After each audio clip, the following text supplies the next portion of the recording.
Hello and welcome. My name is Alan, and we are back with more Greek mythology. We'll be finishing up the chapter we were reading today,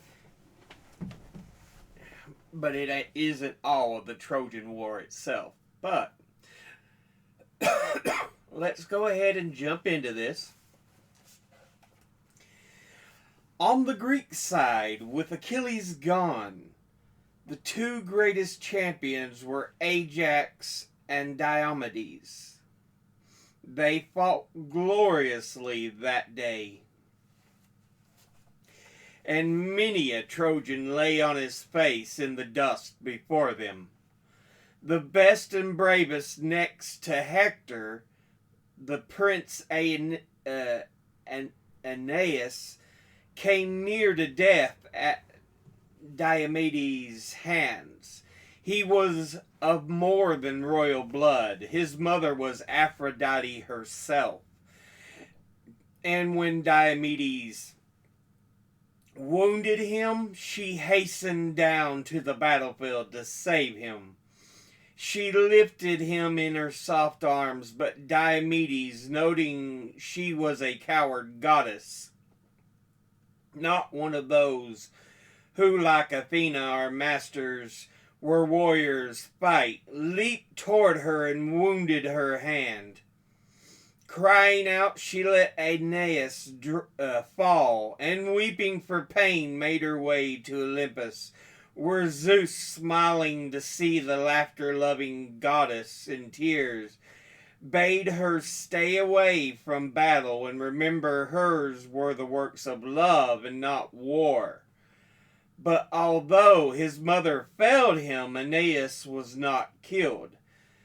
Apollo enveloped him in a cloud and carried him to sacred Pergamos, the holy place of Troy, where Artemis healed him of his wound. But Diomedes raged on, working havoc in the Trojan ranks until he came face to face with Hector. There, to his dismay, he saw Ares too. The blood-stained, murderous god of war was fighting for Hector. At the sight, Diomedes shuddered and cried to the Greeks to fall back slowly, however, and their faces toward the Trojans. Then Hera was angry. She urged her horses to Olympus and asked Zeus if she might drive the bane of men, Ares, from the battlefield. Zeus, who loved him no more than Hera did, even though he was their son, willingly gave her leave. She hastened down to stand beside Diomedes and urge him to smite the terrible god and have no fear. At that, joy filled the hero's heart. He rushed at Ares and hurled his spear at him. Athena drove it home, and it entered Ares' body. The war god bellowed as loud as 10,000 cry in battle, and at the awful sound, trembling seized the whole host, Greeks and Trojans alike. Ares, really a bully at heart and unable to bear what he brought upon unnumbered multitudes of men, fled up to Zeus in Olympus and complained bitterly of Athena's violence. But Zeus looked at him sternly and told him he was as intolerable as his mother and bade him cease his whining. With Ares gone, however, the Trojans were forced to fall back.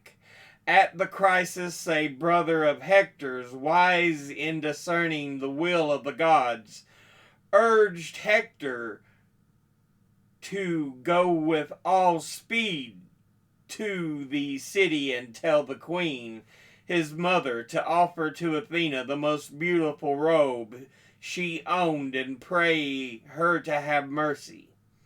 Hector felt the wisdom of the advice and sped through the gates to the palace, where his mother did all as he said. She took a robe so precious that it shone like a star, and laying it on the goddess's knees, besought her, "Lady Athena, spare the city, and the wives of the Trojans and the little children." But Pallas Athena denied the prayer. As Hector went back to battle, he turned aside to see once more, perhaps for the last time, the wife he tenderly loved, Andromache, and his son, Astyanax. He met her on the wall where she had gone in terror to watch the fighting when she heard the Trojans were in retreat.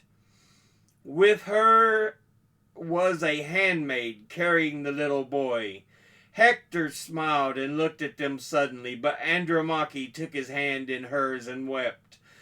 "My dear lord," she said, "you who are father and mother and brother unto me as well as a husband, stay here with us. Do not make me a widow and your child an orphan." He refused her gently. He could not be a coward, he said. It was for him to fight always in the forefront of the battle.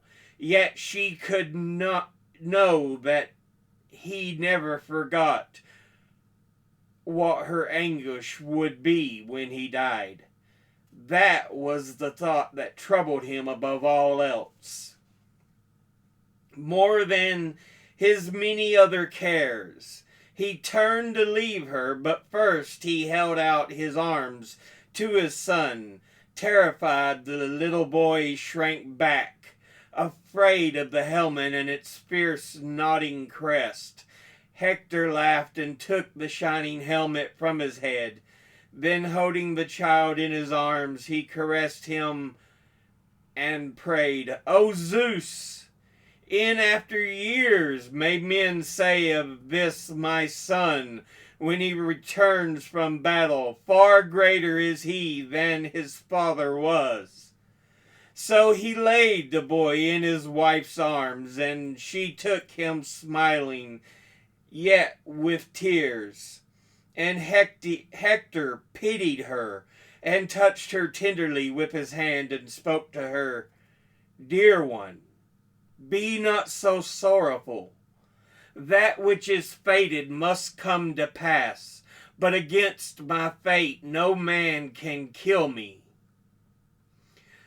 Then, taking up his helmet, he left her, and she went to her house, often looking back at him and weeping bitterly. Once again on the battlefield, he was eager for the fight, and better fortunate, for the time lay before him. Zeus had by now remembered his promise to Thetis to avenge Achilles' wrong. He ordered all the other immortals to stay on Olympus. He himself went down to earth to help the Trojans. Then it went hard with the Greeks.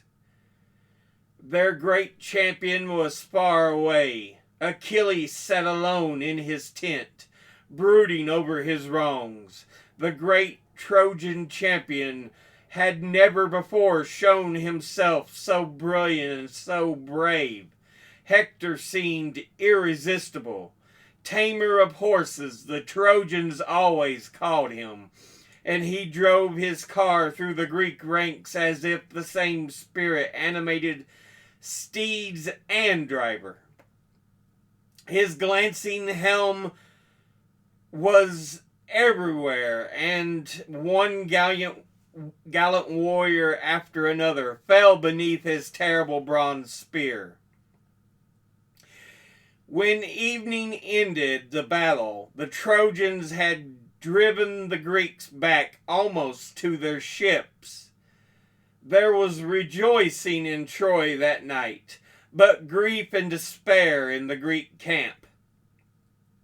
Agamemnon himself was all for giving up and selling back to Greece. Nestor, however, who was the oldest among the chieftains and therefore the wisest, wiser even than the shrewd Odysseus, spoke out boldly and told Agamemnon that if he had not angered Achilles, they would not have been defeated. Try to find some way of appeasing him, he said, instead of going home disgraced. All applauded the advice, and Agamemnon confessed that he had acted like a fool. He would send Briseis back. He promised them, and with her many other splendid gifts, and he begged Odysseus to take his offer to Achilles. Odysseus and his two chieftains, chosen to accompany him, found the hero with his friend Patroclus, who of all men on earth was dearest to him. Achilles welcomed them courteously and set food and drink before them, and when they told him why they had come and all the rich gifts that would be his if he would yield, and begged him to have pity on his hard-pressed countrymen, they received an absolute refusal. Not all the treasures of Egypt could buy him, he told them. He was selling home, and they would be wise to do the same. But all rejected that counsel when Odysseus brought back the answer. The next day they went into battle with the desperate courage of brave men cornered. Again they were driven back until they stood fighting on the beach where their ships were drawn up, but help was at hand. Hera had laid her plans. She saw Zeus sitting on Mount Ida watching the Trojans conquer, and she thought how she detested him. But she knew well that she could get the better of him only in one way. She must go to him looking so lovely that he could not resist her. When he took her in his arms, she would pour sweet sleep upon him, and he would forget the Trojans. So she did. She went to her chamber and used every art she knew to make herself beautiful beyond compare. Last of all, she borrowed Aphrodite's girdle, wherein were all her enchantments, and with this added charm she appeared before Zeus. As he saw her, love overcame his heart, so that he thought no more of his promise to Thetis. At once the battle turned in favor of the Greeks. Ajax hurled Hector to the ground, although before he could wound him, Aeneas lifted him and bore him away. With Hector gone, the Greeks were able to drive the Trojans far back from the ships, and Troy might have been sacked that very day if Zeus had not awakened. He leaped up and saw the Trojans in flight, and Hector lying gasping on the plain. All was clear to him that he turned fiercely to Hera. This was her doing, he said, her crafty, crooked ways. He was half-minded to give her then and there a beating. When it came to that kind of fighting, Hera knew she was helpless. She promptly denied that she had had anything to do with the Trojans' defeat. It was all Poseidon, she said, and indeed the sea god had been helping the Greeks contrary to Zeus's orders, but only because she had begged him. However, Zeus was glad enough of an excuse not to lay hands on her. he sent her back to Olympus and summoned Iris, the rainbow messenger, to carry his command to Poseidon to withdraw from the field. Sullenly the sea god obeyed, and once more the tide of the battle turned against the Greeks. Apollo had revived the fainting Hector and breathed into him surpassing power. Before the two, the god and the hero, the Greeks were like a flock of frightened sheep driven by mountain lions. They fled in confusion to the ships, and the wall they had built to defend them went down like a sand wall children heap up on the shore and then scatter in their play. The Trojans were almost near enough to set the ships on fire. The Greeks, hopeless, thought only of dying bravery. Patroclus, Achilles' beloved friend, saw the rout with horror. Not even for Achilles' sake could he stay longer away from the battle. You can keep your wrath while your countrymen go down in ruin, he cried to Achilles. I cannot. Give me your armor. If they think I am you, the Trojans may pause and the worn-out Greeks have a breathing space. You and I are fresh. We might yet drive back the enemy. But if you will sit nursing your anger, at least let me have the armor. As he spoke, one of the Greek ships burst into flames. That way they can cut off the army's retreat, Achilles said. Go! Take my armor, my men too, and defend the ships. I cannot go. I am a man dishonored. For my own ships, if the battle comes near them, I will fight. I will not fight for men who have disgraced me. So Patroclus put on the splendid armor all the Trojans knew and feared, and led the Myrmidons, Achilles' men, to the battle. At the first onset of this new band of warriors, the Trojans wavered. They thought Achilles led them on. And indeed, for a time, Patroclus fought as gloriously as that great hero himself could have done. But at last he met Hector face to face, and his doom was sealed. As surely as a boar is doomed when he faces a lion. Hector's spear gave him a mortal wound, and his soul fled from his body down to the house of Hades. Then Hector stripped the armor from him, and casting his own aside, put it on. It seemed as though he had taken on too Achilles' strength, and no man of the Greeks could stand before him. Evening came that puts an end to battle. Achilles sat by his tent, waiting for Patroclus to return, but instead he saw old Nestor's son running toward him. Fleet-footed Antilochus. He was weeping hot tears as he ran. Bitter tidings, he cried out. Patroclus is fallen, and Hector has his armor. Grief took hold of Achilles, so black that those around him feared for his life. Down in the sea caves his mother knew his sorrow, and came up to try to comfort him. I will no longer live among men, he told her, if I do not make Hector pay with his death for Patroclus' death. Then Thetis, weeping, bade him remember that he himself was fated to die straightway after Hector. So may I do, Achilles answered.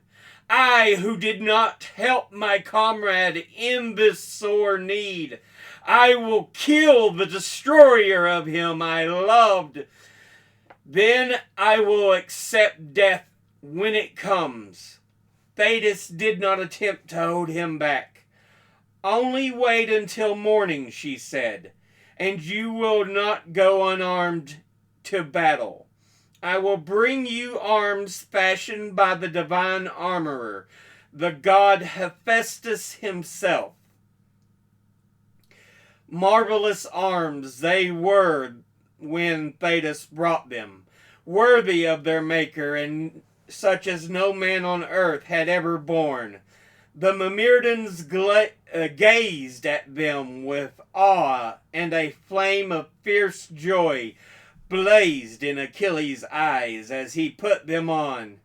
Then at last he left the tent in which he had sat so long and went down to where the Greeks were gathered, a wretched company. Diomedes grievously wounded, Odysseus, Agamemnon, and many another. He felt shame before them and told them he saw his own exceeding folly in allowing the loss of a mere girl to make him forget everything else. But that was over. He was ready to lead them as before. Let them prepare at once for the battle. The chieftains applauded joyfully, but Odysseus spoke for all when he said they must first take their fill of food and wine, for fasting made men poor fighters. Our comrades lie dead on the field, and you call to food, Achilles answered scornfully.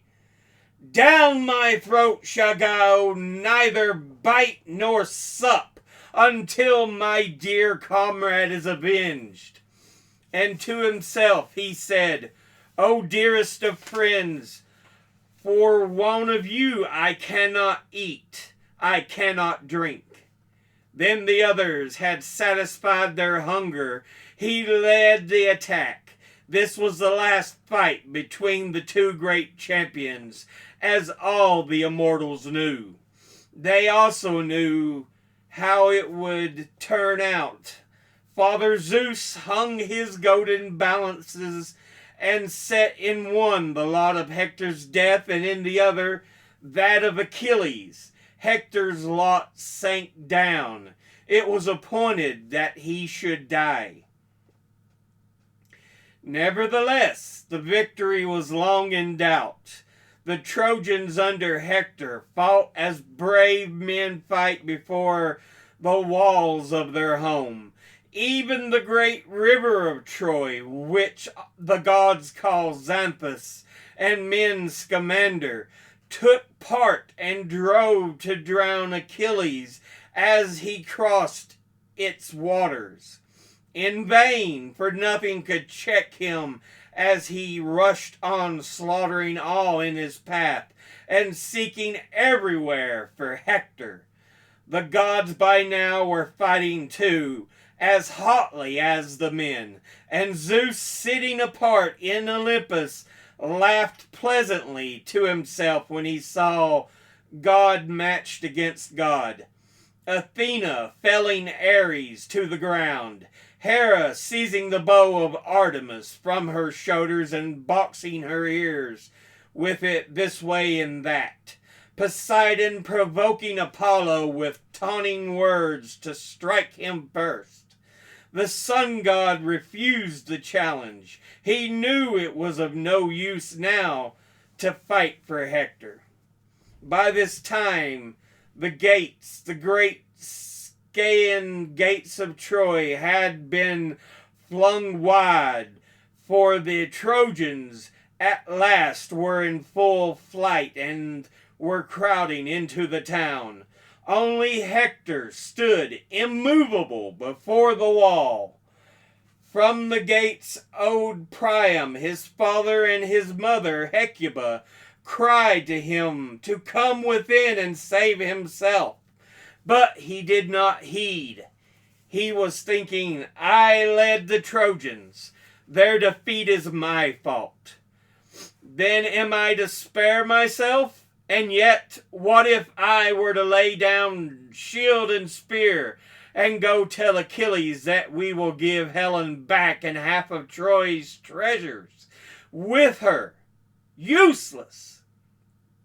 He would but kill me unarmed as if I were a woman. Better to join battle with him now, even if I die. On came Achilles, glorious as the sun when he rises. Beside him was Athena, but Hector was alone. Apollo had left him to his fate, and the pair drew near. He turned and fled. 3 times around the wall of Troy pursued, and the pursuer ran with flying feet. It was Athena who made Hector halt. She appeared beside him in the shape of his brother, Deiphobus, and with this ally, as he thought, Hector faced Achilles. He cried out to him, "If I kill you, I will give back your body to your friends, and do you do the same to me?" But Achilles answered, "Madman! There are no covenants between sheep and wolves, nor between you and me." So saying, he hurled his spear. It missed its aim, but Athena brought it back. Then Hector struck with true aim. The spear hit the center of Achilles' shield. But to what good? That armor was magical and could not be pierced. He turned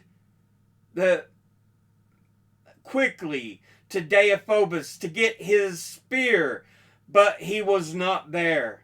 Then Hector knew the truth. Athena had tricked him, and there was no way of escape. The gods have summoned me to death, he thought. At least I will not die without a struggle, but in some great deed of arms which men yet to be born will tell each other. He drew his sword, his only weapon now, and rushed upon his enemy. But Achilles had a spear, the one Athena had recovered for him. But Hector could approach. He who knew well that armor taken by Hector from the dead Patroclus, aimed at an opening in it near the throat, and drove the spear point in. Hector fell, dying at last. With his last breath he prayed, "Give back my body to my father and my mother."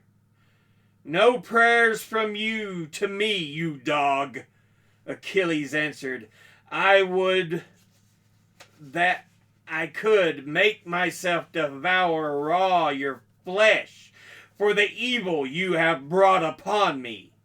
Then Hector's soul flew forth from his body, and he was gone to Hades, bewailing his fate, leaving vigor and youth behind. Achilles stripped the bloody armor from the corpse, while the Greeks ran up to wonder how tall he was as he lay there, and how noble to look upon. But Achilles' mind was on other matters. He pierced the feet of the dead man and fastened them with thongs to the back of his chariot, letting the head trail. Then he leashed his horses, and round the walls of Troy he dragged all that was left of glorious Hector. At last, when his fierce soul was satisfied with vengeance, he stood beside the body of Patroclus and said, "Hear me, even in the house of Hades. I have dragged Hector behind my chariot, and I will give him to the dogs to devour beside your funeral pyre." Up in Olympus there was dissension. This abuse of the dead displeased all the immortals except Hera and Athena and Poseidon. Especially it displeased Zeus. He sent Iris to Priam to order him to go without fear to Achilles to redeem Hector's body, bearing a rich ransom. She was to tell him that, violent as Achilles was, he was not really evil, but one who would treat properly a suppliant.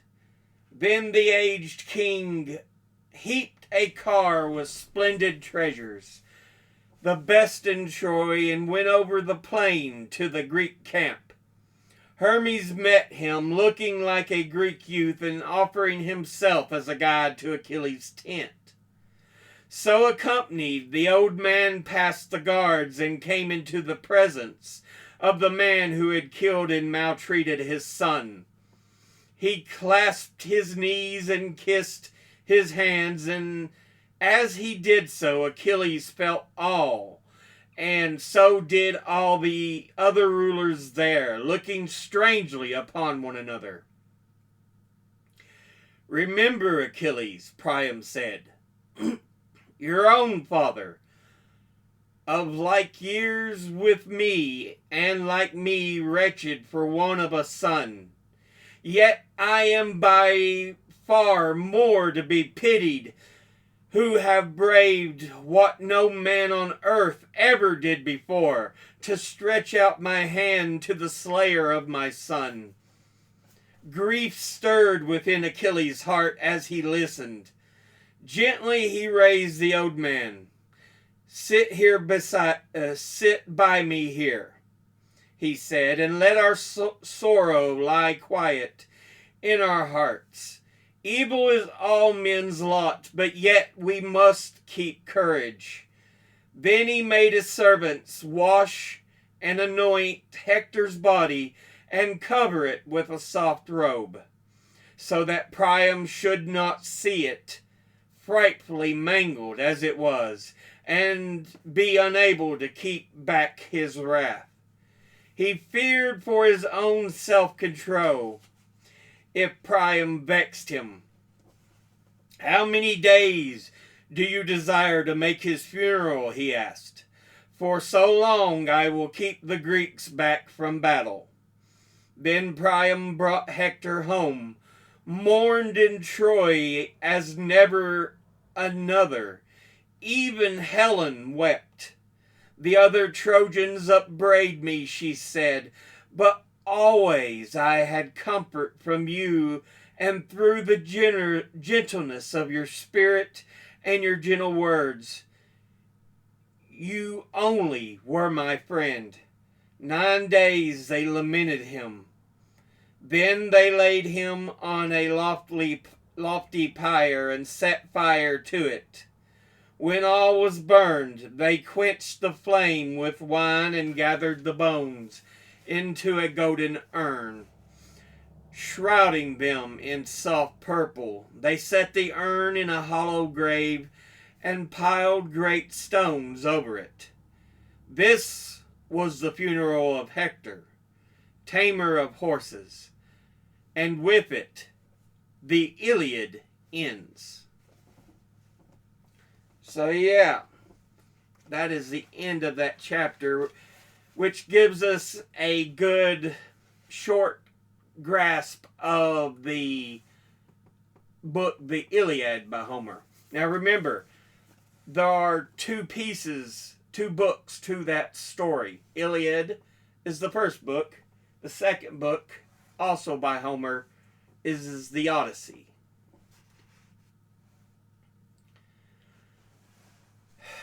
And of course, the war itself is not yet over,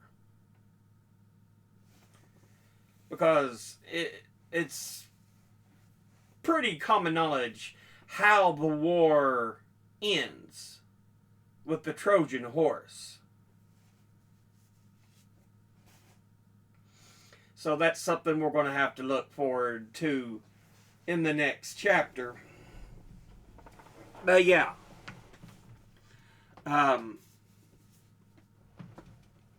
we see the death of Hector. Achilles' death will also be in the next chapter, in the next few episode should be in the next chapter. If it's going to be on the Odyssey, if it's going to be on the Odyssey. So we'll have the death of Achilles, the Trojan horse, and of course the journey back for Odysseus to his kingdom.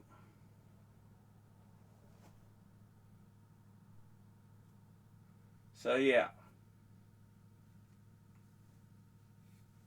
But it's going to be interesting. However, that will be the end of this episode. As always, educate by yourself. Think, read, study, learn. Someone tells you something you have trouble believing, ask them to cite their sources. Thank you all for watching. I'll see you all in the next one. Until then, later.